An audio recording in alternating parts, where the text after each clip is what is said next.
developments we're tracking. Confirmed coronavirus cases around the world now closing in on 19 million, with more than 707,000 deaths globally, as cases in the hard-hit U.S. climb toward the 5 million mark.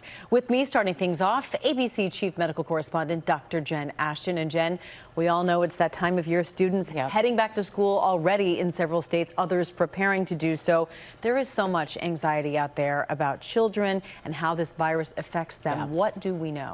Well, at this point, Amy, this is obviously a special population that we are learning more and more about literally every single day. But here's what the data shows us thus far. In general, when you talk about the pediatric age group, age 0 to 18, they are at lower risk. That doesn't mean zero risk, of course. According to the American Academy of Pediatrics, they estimate that the risk of hospitalization in this age group ranges from just over 0.5% to up to 9%. And the risk of death, according to the CDC, is less than 1 in 1,000. Two important qualifiers here, Amy. Number one, when you hear stats, particularly about kids, we have to remember these are not numbers, these are lives. So very, very important to keep that in mind. And also, just mathematically, even a small percentage of a large population can add up to be a significant number. That is a very important distinction to remember. So there are still a lot of unknowns, theories about kids and this virus. What are those? Yeah, and in terms of the medicine and science, recently published data has really outlined or defined a couple of key theories here. These are unknowns, but there does